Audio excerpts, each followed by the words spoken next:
Ah Lerita. Dört duvar ve yalnızlık. Yalnızlık dört duvar şimdi bize. Siyah beyaz fotoğraf hüzünleri doldurduk yüreğimize.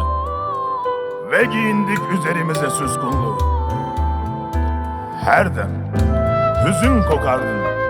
Hep gidişlerdeydin. Garip memleketler keşfederdin göz bebeklerinden. Karanlıklara karışırdı hüzünlerin zifiri ayrılık ertesinde. Gitme, gitme Lerita. Ürkek güvercin sıcaklığıyla kal yanımda.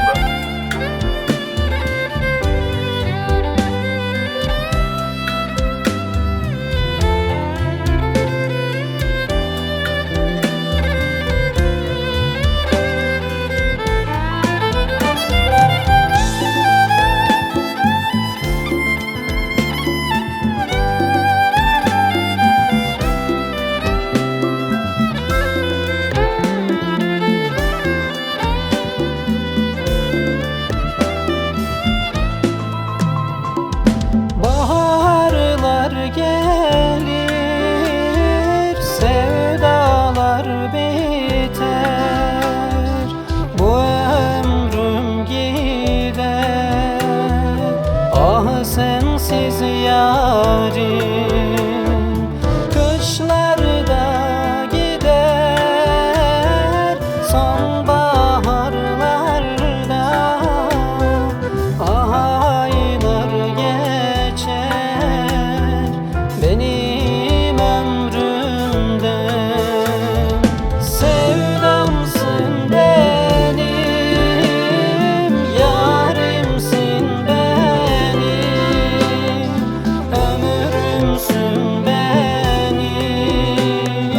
Gel bahar gözlüm, sevdamsın benim, yarimsin benim, ömrümsün benim. Gel bahar gözlüm.